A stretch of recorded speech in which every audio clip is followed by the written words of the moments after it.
Is Alaska Trails.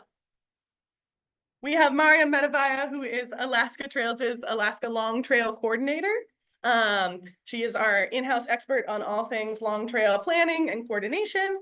Helps to wrangle the many cats who are associated with that project, including land managers and champions of the project and a whole bunch of other folks. And she's going to talk about the National Scenic Trail Feasibility Study, which recently kind of reached a new landmark milestone. Yeah, so take it away, Mariyam.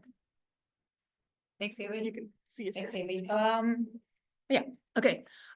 So we'll have two presentations today about National Scenic Trails. One is going to be focused on the Alaska Long Trail, which is mine for the next half hour, and then stay tuned for the next presentation from John Canella, who is a National Program Manager of the National Trail System. So the top official on the national level for all national trails. He's going to be talking about what National Scenic Trails are, what they mean. So stay tuned. So Alaska Long Trail is, as Haley mentioned, is going through some developments. And one of them is the trail has been a candidate for a National Scenic Trail designation. And the, let's see, oh, click. Oh, okay. So what are National Scenic Trails? Okay. What is National Scenic Trails? They're designated by the Congress to provide for maximum outdoor recreation potential and conservation and enjoyment of nationally significant scenic, historic, national, natural, and cultural qualities. The system, the National Scenic Trail System, includes 11 trails. 11 trails around the country, including the Appalachian Trail, the Pacific Crest Trail, Continental Divide, and so on. And it opens the door to federal funding to about $1 million a year. For some reason, the bottom line doesn't show up, but the bottom line says that the BLM is conducting the feasibility study for the Alaska Long Trail to evaluate its potential to become a National Scenic Trail and join those 11 trails that already exist in the lower 48. I want to mention how Alaska Trails is involved. We get asked these questions by the public, by people a little bit confused. So Alaska Trails started the concept for the Alaska Long Trail as a facilitator of the concept, spearheading this idea about 4.5 years ago. And we are not involved in the feasibility study in any way or shape or form, apart from providing the original data that we compiled as we were developing the route in 2023 to the BLM for them to work on the feasibility study so that they have something to work with. We do not represent today, we do not represent the BLM in my presentation, and we're not, again, involved in the writing of the feasibility study. Our job, our goal is to share the information with the public about the study, about this process, and share the information and stay informed and monitor the process. We also do a lot of public outreach through op-eds and videos on social media so that people are informed that this is happening, that they can contact the BLM if they want to provide the feedback. Some timeline for the designation. So the money to conduct the feasibility study directed to the BLM was included in the appropriations bill, in the federal appropriations bill. It was sponsored by Senator Murkowski, who is the big champion of the Long Trail, and she wanted to see it succeed with the National Scenic Trail designation that provides quite a few benefits for trails. And last fall, well, actually the fall 2023, BLM hired the contractor that is writing the study, Logan Simpson. And in this last year in spring, summer, there was public feedback process that BLM was conducting. And in last fall, the interviews with land managers were also conducted by the BLM. And this spring, the first draft study was released for public feedback, and the public comment was closed on April 14th. And I would like to talk about the, I would like to talk about what if the trail gets designated as an NST? What happens then? If the trail gets, let's see, actually, I'm missing one. Sorry, I don't know what's going on here, but the format here is not working well. My last point here was that my last okay, it's okay. My last point here was that the after the BLM does revision of the draft, it will be submitted to Congress by the end of this year. That's the plan. And the study itself does not result in any kind of designation. The study itself is a recommendation to the Congress, and then the Congress is the one who decides the fate of the designation. So it's up to the Congress and our congressional delegation to sponsor a bill in the Congress to say Alaska Lawn Trail should be designated as a national scenic trail. And that may or may not happen because it's up to the congressional delegation and it's up to the Congress. So if the trail gets designated as a national scenic trail, what happens? So if the Congress decides to designate it, it will appoint a federal administrative agency, BLM, Forest Service, National Park Service, one of those. And then the federal administrative agency will put together an advisory council composed of many stakeholders, land managers, trail users along the route corridor, and create a comprehensive trail management plan within the 2 years of designation. That is what is supposed to happen according to the National Trail System Act. So the study itself is not providing a plan. The study itself does not create a trail alignment. The study says it's possible for some kind of trail between Seward and Fairbanks to, or not possible, suitable, to be designated as a national scenic trail. It's a job of the comprehensive trail management plan that will be created after the designation to create the actual trail alignment or trail route corridor. This is, if you're interested, you can go to see the actual, the study. You can go to the BLM website.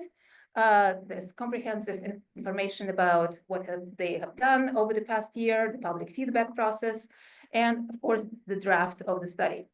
And that's what I'm going to talk about in the next few minutes. I'm going to talk about the actual key findings of the study. On the map here that I pulled from the BLM site, actually they're contractor site, but they're connected, is the map of the suitable routes that they decided on as a result of the draft of the study. In green, you see the line that says suitable, and in red are the routes that are deemed unsuitable by the draft study. As you can see, there's mostly green on this map. So between Seward and Fairbanks, they're mostly suitable routes.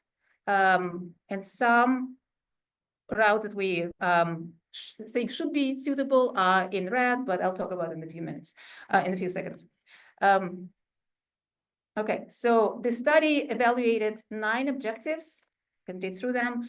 And the study found that 8 objectives that they were evaluating were met by the study, and one of them was not. It's in yellow, number 4, the current status of land ownership, as well as the current and potential use along the designated route. So let's talk about that. So key findings of the draft study. So I just mentioned the objective 4, the status of land ownership was not met by the draft right now. So, and that was due to 2 items.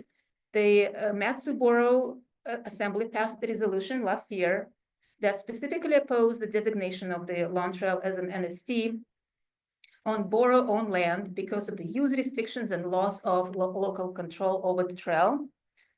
There's yeah, let's see. So, and then the second one is the letter from Atna Inc. Corporation opposing the study route which crosses Atna lands. That would be around Cantwell area. So let me talk a little bit about number one. So when this study came to be announced, well, the federal designation process study got announced last year. When Alaskans hear about federal processes, a lot of us have questions, right? There are precedents of different other federal processes that took away access, that changed land use, that changed regulations on land. And so people have questions and concerns.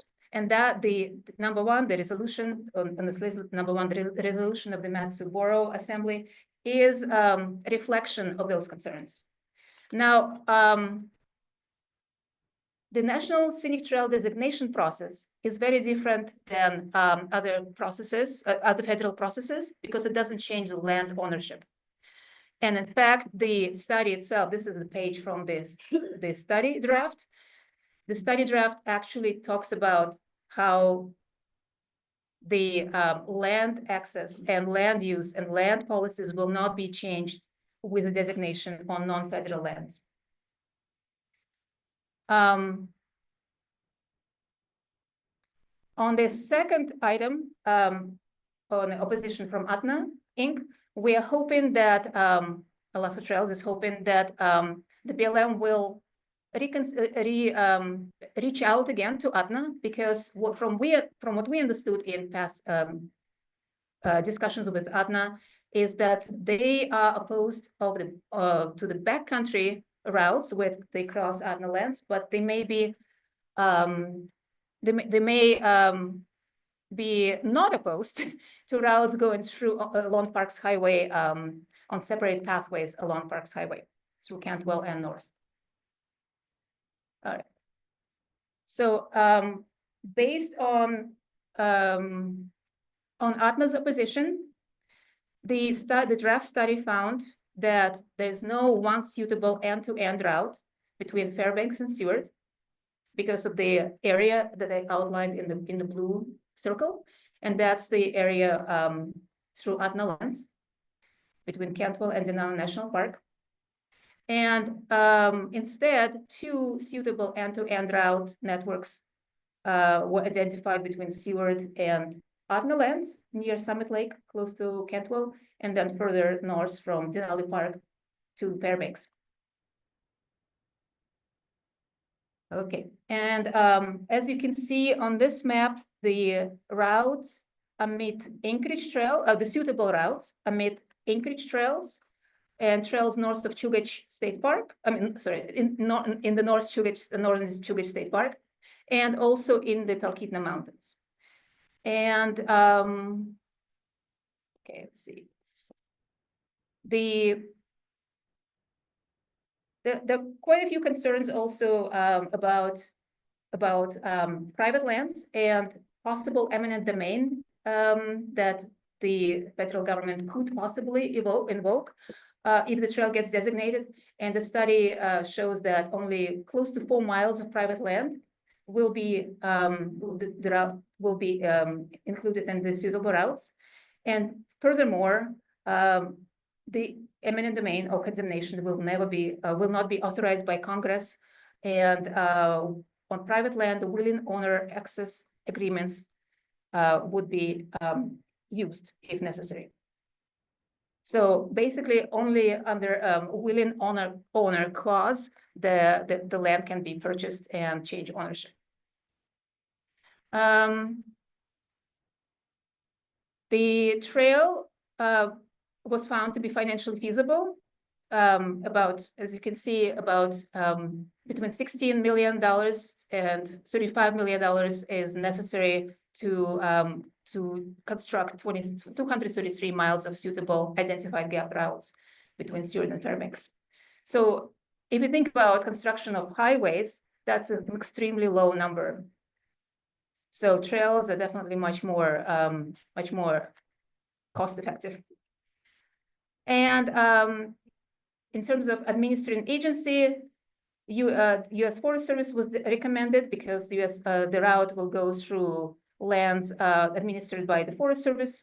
But the BLM was also recommended as a federal administrative agency because BLM has already an experience administering another national trail in the state of Alaska, which is the Iditarod National Historic Trail.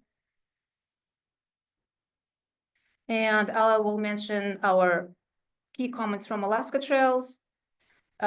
We do believe that the Talkeetna Mountains route should be included as a suitable route between Palmer and Talkeetna, and led the comprehensive management plan that will be created after the possible designation decide the fate of the routes. We also recommend checking in with Adna Inc. again to make sure that we can find a compromise going along Parks Highway. Then we also recommended including routes in Anchorage and Chugach State Park north of Eagle River as suitable routes. And we also wanted to see a section in the study that would directly and clearly address the concerns that I mentioned earlier about the local authority, the land use, and the federal overreach that so many Alaskans raised during the study. So again, if the trail, it's the same slide as I had before, just to remind you that if the trail is designated as a National Scenic Trail, the Congress will appoint a federal administrative agency, and then with the help of stakeholders and land managers in the advisory council, the comprehensive trail management plan will be created in the following 2 years. So the study, again, is not a plan. The study is what it is a study. So that's the, So the next steps for the Alaska Lone Trail, the designation may happen, it may not happen. We don't have control over it. Again, it's up to the Congress and our congressional delegation to decide that. In any case, Alaska Trails and our partners will keep working, and we are working. We are working right now on the routes and planning and securing funding for different segments of the proposed trail system. And that's where we are right now. If you would like more information, please keep in touch with us. Originally, when I scheduled this, we scheduled this presentation for the conference, we thought that this presentation will fall inside the public comment period, but it didn't work out this way. So I'm reporting on the study as is right now, on the draft study. So again, the final study will be submitted to Congress, hopefully by the end of this year by the BLM, and we'll see from there. Yeah. Before we go to questions, you were originally going to present with someone from the BLM. Oh, yes, that is the case. So the reason I am presenting today instead of the BLM or their contractor Logan Simpson is because the main lead from the BLM left his position. Zach Millian left his position about 2 weeks ago.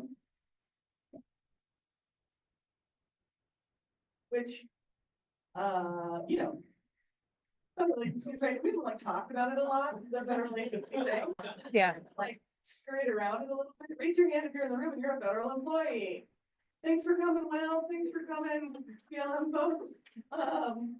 Also maybe just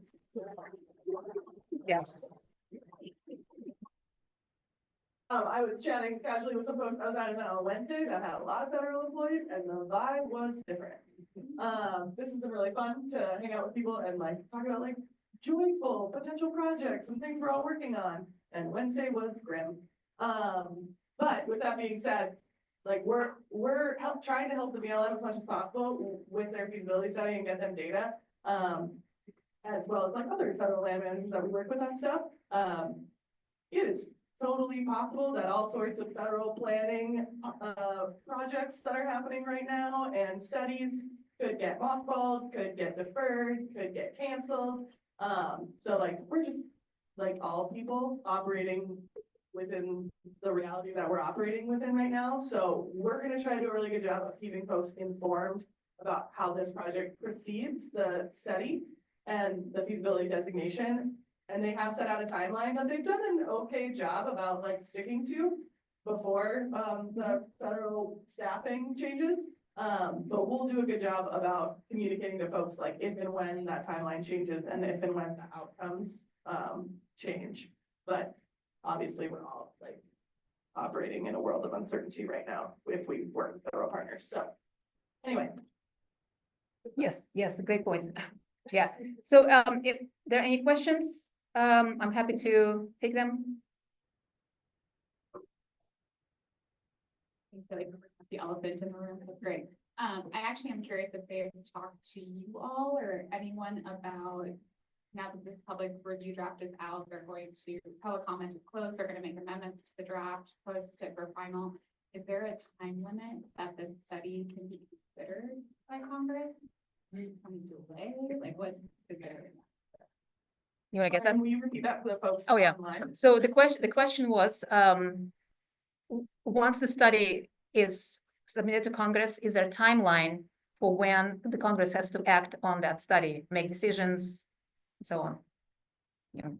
I mean, I can answer like the federal government, I think, has a lot of studies sitting on shelves that nothing's ever happened with. And I've heard like anecdotal things from other NSTs that they were recommended and then sat for 20+ years before you need a congressional delegation who wants to advance it. Some NSTs in other parts of the country were like, I'm trying to, I think it was the Ice Age Trail, it was like like their delegation didn't sponsor it. And so sometimes that does happen, that someone from somewhere else decides they want to be a champion for trails, or, you know, how sometimes the government just like slips something into a bill about something totally different. That's happened before. But yeah, it could get recommended for designation and sit there for 20 years. It could get not recommended for designation, and the next year a congressperson could say, yeah, we're going to designate it anyway. It could get recommended for designation and a congressperson picks it up in a short period of time. So yeah, they can do whatever they want.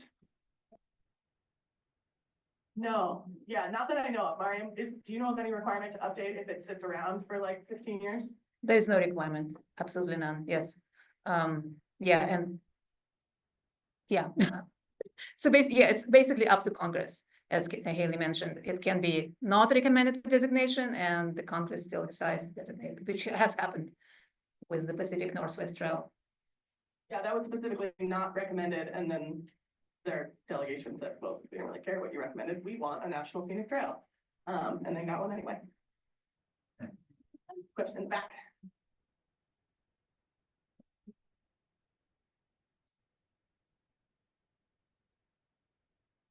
Would this happen without getting the national scenic trail designation? Not possible at all. Will the Alaska Lawn Trail happen without the National Scenic Trail designation? Absolutely. Yeah, so that's what yeah. Yes, we are working on it right now. And we've been working on the lawn trail for the past 4 years with many different partners. And yeah, and some lawn trails in the lower 48 have decided not to be designated, had the opportunity to be designated as national scenic trails and decided not to pursue that route. Colorado Trail, Vermont Lawn Trail, and for example, and because the federal designation comes with some strings attached and bureaucracy and waiting periods, right? So it's, you know, there are pros and cons. The biggest pro in designation for the Alaska Lawn Trail we see is the funding. So it's about $1 million a year approximately for National Scenic Trail, depending on the agency that is administering it. But along those lines, $1 million is a lot for trails, as you all know. You know, we're not highway constructors here, right? So most of us. So so that's a lot for maintenance, for search and rescue, for all kinds of operations. Yeah. Thank you. When was the last trail accepted as a national scenic trail? And then also with the federal impacts on the funding on that, what is that going to affect if it's accepted or not potentially? And then also, is that affecting all the trails that are currently national scenic trails, how much funding they get? So the last trail that was designated was well, National Scenic Trail. There are a bunch of National Historic Trails that were designated recently, but the National Scenic Trail that was last designated was, I believe, the Pacific Northwest Trail in 2009. And your other question was about the current funding situation at the federal level. Is it being reduced? At the moment, you know what, that would be a great question for John, because yeah, he knows more about the budgets, but I'm assuming there will be some changes. The way it works for a lot of the lower, for the other national scenic trails is there's like an entity that's the accompanying nonprofit that helps to fundraise for the trail. And then there's often like sections or chapters of that entity that are in different areas. And those chapters get funding from usually the nonprofit that's associated. And they have those chapters organize volunteers and they do work parties.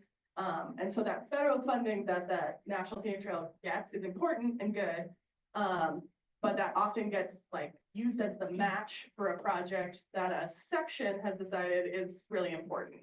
Or it gets used to leverage, you know, a bunch of volunteer hours for a project to fill in a gap. Or it gets used to match some foundation or state funding for a section. So it's not like that federal funding is the end all be all, but it does help to kind of amplify the fundraising that these other chapters are able to do for their local sections. And the benefit, I think, for Alaska is in the trail building funding from the feds, but more in the trail maintenance funding from the feds. Like, we know we have a lot, you know, over 25% of the Alaska long trail route already exists in trail. And in some places, those trails really need some maintenance, like the vast majority of the work Alaska Trails has done on the long trail so far, actually almost all the work we've done. I'm like proudly building 0 miles of trail. That's been for maintenance or realignments, right? Like, so we've built some trail, but a lot of that has been realignments of existing segments that sucked. Or maintenance of an existing trail, or, you know, finally helping to advocate for the funding for some bridges that connected existing trail. So that maintenance money, as we all know, is really useful in this state. And so that could be a big amplifier. But yeah, I'm gonna grab Mark. Mariyam, could you explain a bit more about the possible cons that would come along with designation?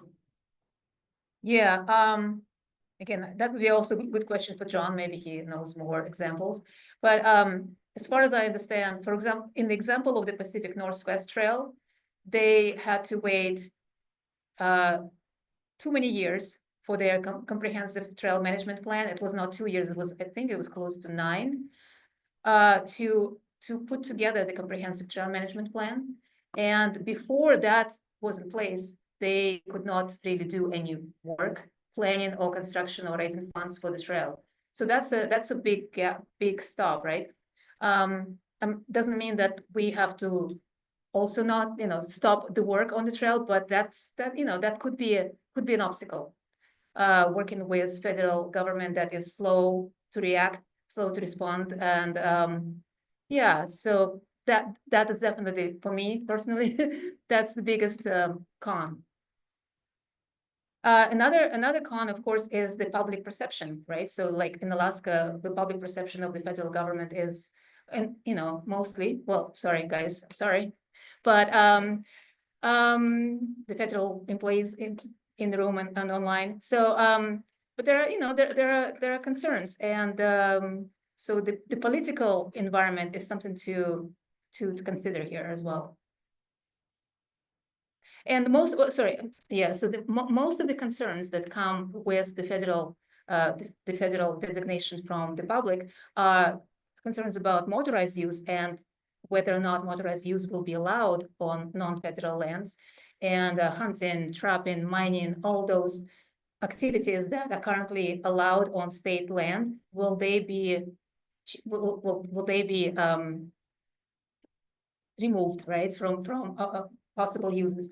And again, the National Trail System Act only really refers to to federal lands, and non-federal land managers have the authority to keep or to create whatever regulations and policies they deem appropriate, which in the state of Alaska, most of the route goes through the state of Alaska land, And the state of Alaska is currently allowing all types of use outside of state parks. So that will stay the same as far as we know from the previous relationships and between state of Alaska and federal agencies. Awesome. In the interest of time, we're gonna go to our, does anyone have an additional question? We can do one more. Okay, awesome. We're gonna go, Can you guys hear me? Can you guys hear me? Yes, we can hear you. Oh, okay, great. I tried to raise my hand on the phone. Maybe you couldn't see me.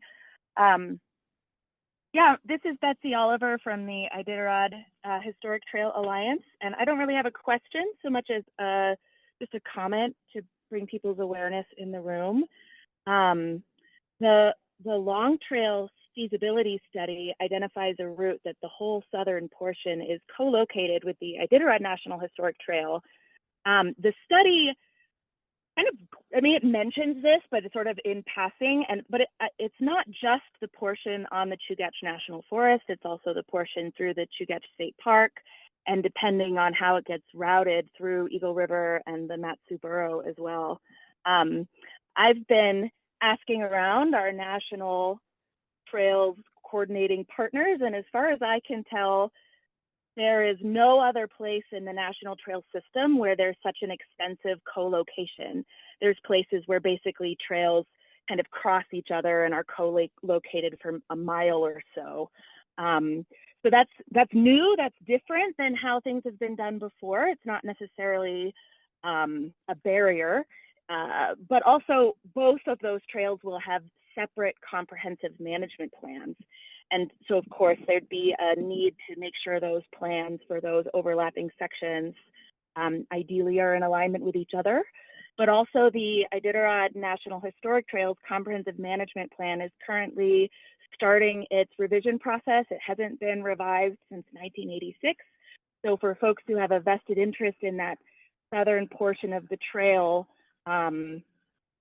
becoming a really usable recreation trail, that's a great way to participate even before the Long Trail gets designated or that comprehensive management plan is anywhere near getting created.